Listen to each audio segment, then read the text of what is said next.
Welcome to Jewish Studies. My name is Catherine Hellerstein. I'm a visiting professor at the Jackson School of International Studies at the University of Washington, where I'm teaching a senior seminar on literature and culture in translation. When I'm not in Seattle, I teach Yiddish language and literature at the University of Pennsylvania. I'm pleased to welcome our guest today, David G. Roskies, professor of Jewish literature at the Jewish Theological Seminary of America in New York City. Professor Roskies is the author of Against the Apocalypse, Responses to Catastrophe in Modern Jewish Culture, published by Harvard University Press in 1984, which received the Ralph Waldo Emerson Prize from Phi Beta Kappa. He also edited its beautiful, enormous companion anthology, The Literature of Destruction, published by the Jewish Publication Society in 1989. He is co-founder and editor of Proof Texts, a 12-year-old journal that is extremely important. It's central, in fact, for the field of Jewish literary studies. And this week, he has been at the University of Washington as the Walker Ames Professor, where he delivered a colloquium, The Shtetl in Fact, Fiction, and Film, Rediscovering the Symbolic Language of the Jews, and a superb public lecture last night, Creative Betrayal, The Art of Modern Yiddish Storytelling. So welcome, David. I'm really happy to have you here. I'd like to start by getting to the heart of the matter and asking you what exactly you mean by creative betrayal. Well, in our profession, creative betrayal is what you call an oxymoron, a yoking together of opposites, like progressive conservative. And I came upon this phrase. It's not my own invention. Other critics use terms like creative treason, creative anachronism, but I've adopted it in order to describe a particular phenomenon in Jewish culture, modern Jewish culture, not limited to literature, in the arts, in music. And what I mean by that is a self-conscious attempt on the part of modern Jewish writers and artists to reinvent the past, to enter into the voice of the folk, to reimagine themselves as members of the folk, as storytellers or folk artists or klezmer musicians. And by so doing, introducing their own modern sensibilities and outlook into traditional materials, or at least materials that their audience thinks are traditional forms of Jewish self-expression, like stories, monologues, ballads, love songs, Purim plays. And it's that particular mix of tradition and rebelliousness that I find particularly fascinating, and that's what I'm working on now. What are some examples? Can you go a little more deeply into what you mean by tradition and rebelliousness? Rebelling against whom? Okay. Betraying whom? Okay, very good. Well, my point of departure is quite simple, that all of modern Jewish culture, literature, the arts, is born out of a rebellion. That these were first-generation rebels who wanted to chuck it all. They left their small towns, their Shtetl in Eastern Europe, thinking that they would never go back again, and headed to the nearest big city, to Kiev, to Warsaw, to London, New York, to Jaffa, Tel Aviv, to get as far away from the old country as they possibly could. What dates are you talking about approximately? Well, the movement begins around the, well, the particular movement I'm talking about is a fin de siècle phenomenon. It all comes together around 1899 and 1900, which is something that I'm still trying to figure out. Why it should all happen around the turn of the century is absolutely fascinating. But in the careers of writers like Ayal Peretz and Sholem Aleichem, who were two very central figures in my story, what you see happening is after a period of Sturm und Drang, a period of real creativity where these writers have adopted European forms, have learned how to write, in Peretz's case, a psychological short story, or for Sholem Aleichem to master the 19th century novel, because that's what he thought was important to write realistic novels a la Turgenev. After that plays itself out, there comes a moment in their career, and in each case it's motivated by different factors, personal, historical, economic even.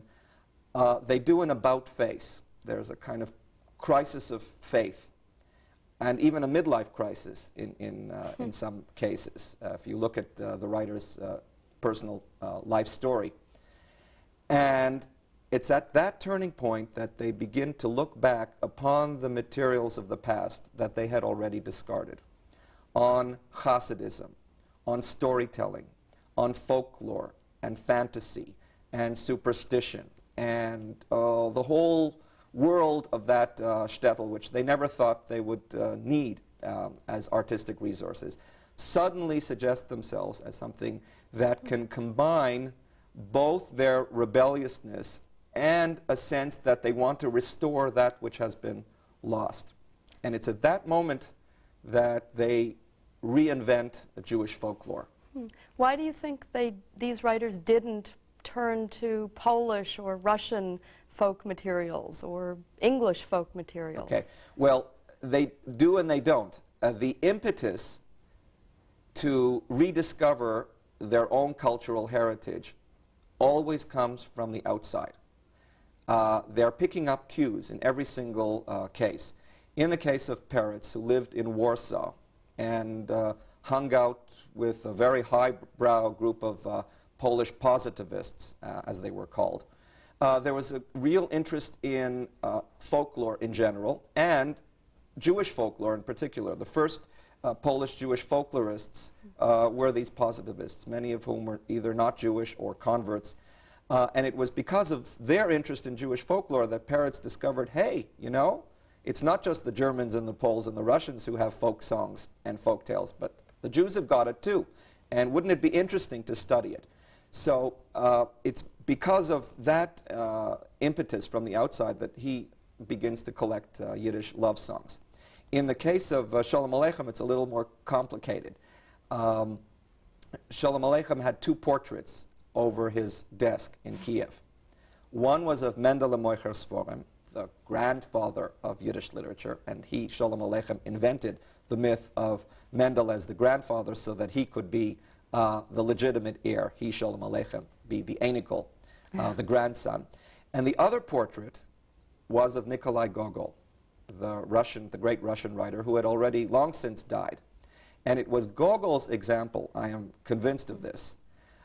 It was Gogol's return to Ukrainian folklore and demonology and the village and to folk speech, to what's called the skaz, a kind of live monologue, that alerted Sholem Aleichem to the possibility of using Yiddish in exactly that way.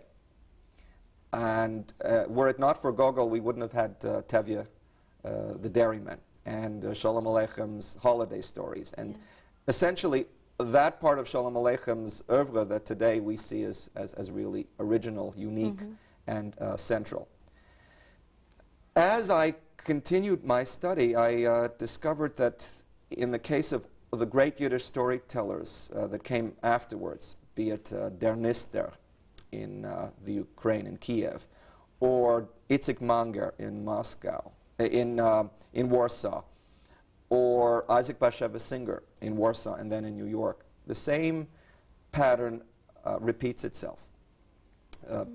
Because of something in the culture at large, they change gears, as it were, and turn back to older forms of Jewish literature. Is this something that doesn't happen in the works of these writers' predecessors, like Mendele Moicher Sforim, the grandfather, so-called grandfather of Yiddish literature? Mendele couldn't do it. He tried, but he was a dyed-in-the-wool Enlightenment figure. He was a maskil, really an 18th century rationalist. And though he tried at the end of the 19th century, he too was influenced by the Romantic Revival, the rise of Zionism, the return to the sources. He really couldn't pull it off. And you can see the odd results in something like his autobiography. bygone days. Of bygone Yes. days, Shlomo Reb Chaim's in Yiddish, where he's trying to evoke his childhood in the shtetl, but it's really an anti-shtetl work. Try as he might to portray a rosy picture of the past, that kind of Enlightenment agenda creeps in despite his best intentions. So Mendele couldn't do it.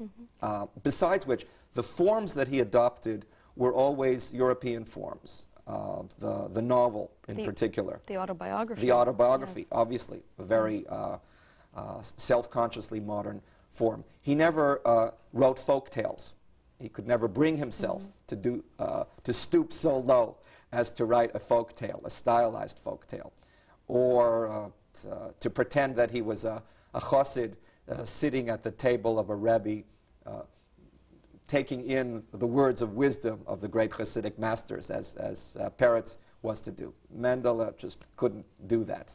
He remained rooted in his 18th century rationalism, which of course is a measure of his greatness and his absolute honesty as a writer. But the later writers were already influenced by many different shifting tendencies in European culture, in particular Romanticism. So, but from what you're saying, it seems to me that that Mendele felt some ambivalence about his rationalism, which prompted him to go back to folk or to traditional materials, even if he couldn't embody them in a folk-like way. And there's also, I think from what you're saying, there's also a kind of ambivalence, two-way feeling in the modern writers that you're talking about. Right. And you're saying that there's a difference, that there are two different kinds of ambivalences, right. where they show themselves, they work themselves out in very different forms. That's exactly right. And that the later writers, the turn of the century writers, are successful in making that ambivalence into something. Right. It becomes a new creative resource for them. And if you look at a writer like Peretz, you can actually see the chronological break, where at the beginning of his career, he'll take, in the most famous story he ever wrote, Bunch of the Silent, he takes the sacred legend of a suffering saint who was rewarded in the world to come for all his suffering, and turns it into a travesty of the sacred tale. Bunch of the Silent is a piece of socialist propaganda. It's a call to the revolution. But only a very few years later, he recycles the same kind of stories from the inside, really trying to write faith tales for a modern generation. So he's able to make that creative leap. Not always successfully, by the way. And when you really look soberly at Peretz's work, you see that his successes as a stylized folk teller are few and far between, because the parodist in him, the rationalist in him, sometimes also got the better of him, as it did in the case of Mendele.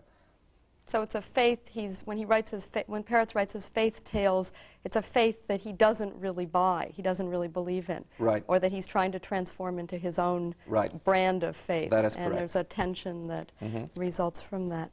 How about later Yiddish writers? I mean, like Avram Sutzkever, who's writing today. Does he fall into this pattern of creative betrayal? No, not as far as I can see. I'm trying to limit myself. I don't want the concept of creative betrayal to become totalizing, so that it describes everything in the culture. It does not.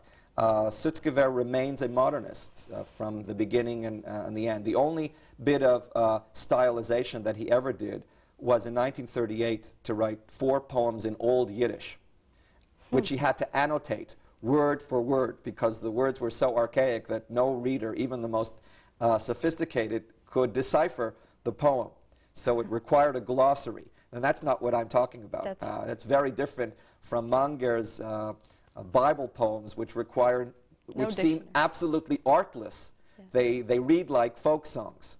Sutzkever never entered into that mold of folk voice. He never adopted a folk voice in his writings. But what's the difference actually then between Manger's naive narrator and the effortless, lyrical, lucid quality of his poems and an authentic folk song? What's the difference? What Manger can do in an extremely artful way is to play off different sensibilities. He can, in the same poem, even in the same line, can mix the sublime and the ridiculous. So he can describe the landscape in a poem about Rachel going to the well to fetch water. Es hat geschmeckt von Dämmerung und Hay. It smelled of Dusk or evening. evening, dusk, and that's a poetic word, Dämmerung. It's not standard Yiddish. And hay, right? So something very earthy.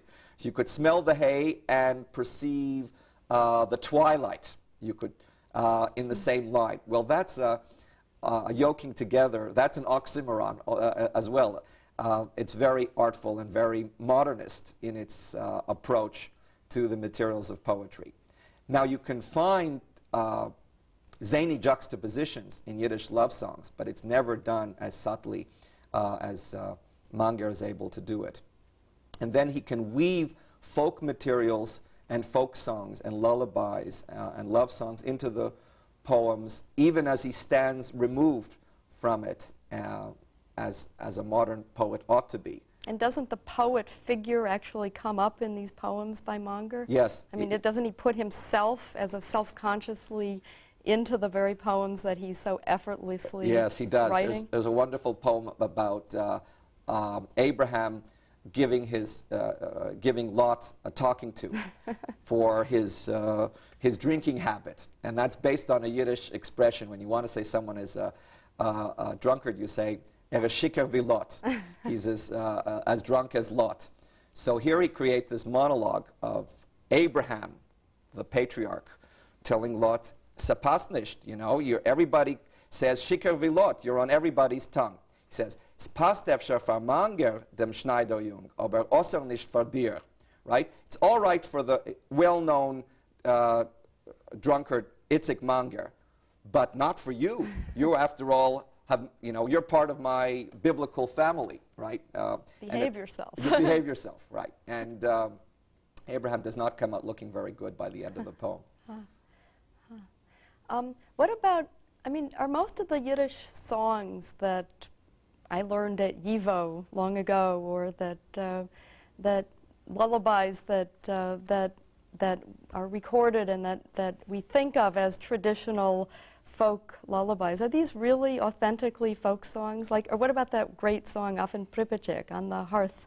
Right. The song about learning an old teacher in the Cheder teaching the little boys how to recite the alphabet. Well, that's an excellent example of fake lore. Fake lore. Fake lore, absolutely. It was written not by a naive folk singer, but by a lawyer from Kiev named Mark Warshawski, who was a protege of Sholem Aleichem's, who would perform these invented folk songs wearing top hat and tails at Zionist fundraisers in Kiev around the turn of the century. But when Sholem Aleichem launched the volume of poems of Warshawski, he called them Yiddische Volkslieder. He insisted that these poems were folk songs, not written by the folk, but for the folk. And just another twist on that song about the alphabet, I discovered from reading Sholem Aleichem's introduction to that book, that Warshawski himself had forgotten how to read the Jewish alphabet, right? So that's a measure of how alienated these intellectuals were from the materials of the folk. So he wrote the song as a way, maybe, perhaps to return to the learning of the alphabet. Mm-hmm. So he himself is sitting on the hearth with this benevolent elderly teacher sitting over him. Right. Do you see any connections between creative betrayal, this large topic that you're working on, and this is a book you're doing as well as the lecture that you gave us last night, and the earlier work you've done, the work in Against the Apocalypse, and in the work that you anthologize in the Literature of Destruction? In fact, they are the flip side of a coin. What I did in my previous work on Jewish responses to catastrophe was to take expressions, modern works, the focus of the work of the book is in the modern period, to take the angriest responses I could find that were really apocalyptic, raging against God, raging against the Gentiles, and discovered that even this protests and this apocalyptic mode of writing was part of an ongoing cumulative tradition of Jewish responses to catastrophe, going all the way back to the destruction of the temple, all the way back to the Bible. And I was actually surprised at what I found, because when I began the work, I really thought it was going to be a work about discontinuities in Jewish culture. Initially, I was going to write about World War I. The whole book was supposed to be about World War I, and because that's when a lot of this angry literature came to the fore. Descriptions of shtetl life, which show the demoralization and the prostitution in the shtetl and the complete breakdown of any claim to sanctity during the German occupation and the pogroms and so on. But as I stood back from the material and saw it in a larger historical perspective, both backwards and forwards, that is all the way through to include the Holocaust and beyond, I could see that this apocalyptic literature and this protest against God and everything that seemed to be traditional and consoling could be fit into a larger pattern. Now I'm doing exactly the opposite. I begin with those parts of Jewish culture that seem the most traditional, the most folksy, the most authentic. Those songs and stories that people will look to if they're looking to Yiddish literature as an expression of Yiddishkeit. And I discover that they're really subversive, right? That they're really modern, that there's a lot of ambivalence and angst and anti-traditional sensibility working beneath the surface. So in fact, you see, the two projects are very complementary. That's fascinating. I'm wondering if there's anything in the literature of destruction, which we happen to have with us today in the studio, if there's anything in this wonderful volume that would illustrate maybe both ideas that you're talking about. I think so. First of all, just let me say that one of the things that the publisher was able to do for me, and it was really a labor of love. Just let me find a page. Here's a good example of a page. That I had asked them to do the annotations in the margins so that I could simulate the look of a page of the Talmud. But it's not only to give the text a traditional feel from a Jewish point of view, but what I was trying to illustrate is the layering that even the most modern texts resonate with earlier texts and recycle scriptural passages. Sometimes for parodic effect, we'll invoke psalms and invoke the prayers in order to repudiate them. But my argument is that even that form of counter-commentary, of invoking Scripture in order to turn it on its head, is a way of revitalizing the tradition from within. So just, I guess you could say the medium of this book is its very message. Just by looking at the richness of annotation, you can see how rooted these writers were in earlier sources and how they could put it to creative use. But to answer your question, yes, I think there is a text that can demonstrate both projects very well, and that's Isaac Bashevis Singer's story, The Last Demon. I'm not sure we have time to read the whole thing, but maybe you could pick a pungent paragraph and then tell us a little bit about it. Is that? Well, it's basically one of Singer's monologues of the demon. And in my work on responses to catastrophe, I bring this as an example of anti-apocalyptic literature. Here, Singer, in the year 1959, is able to respond to the Holocaust directly through the voice of a Jewish demon, the last survivor in this shtetl of Tishevitz, who lives both in the past and in the present. And the story is even funny. It's outrageously funny. And it's witty, and it's very literary in its use of folk materials. And I place Singer at the end of a tradition of humorous responses to catastrophe that features Sholem Aleichem and other writers. So I can see Singer really working within a kind of normative tradition of Jewish response to catastrophe. Now I return to the story, and I'm fascinated by Singer's alter ego, that he reimagines himself as a demon now, and in that way manages to do many things. To retell a traditional folk tale, but to subvert it completely, because he's telling it from the demon's point of view, and what he's dramatizing is man's potential for evil. He's talking about the metaphysical problems of evil, which hadn't been talked about in Yiddish literature for 200 years, since Nachman of Bratslav. The story is also a parody of Peretz. It's a way, Singer's very clever, he was a very clever Jew, of using Yiddish literature against itself. Mm-hmm. That's wonderful. I want to draw to a close with a more general question. Where are you going after Creative Betrayal? Well, I'm not finished yet. As we say in Yiddish, sei mir noch nicht gesund, ich fahr noch nicht. Don't say goodbye, I haven't left yet. I still have another good 2 years to go, but shall I go on record? Well, it's not a promise, but I am thinking of spending 10 years writing the biography of Sholem Aleichem. Fantastic. Well, we all look forward to reading it, and bis 120 and everything else. And thank you very much, Professor David Roskies, for this lovely opportunity to talk with you. Thank you.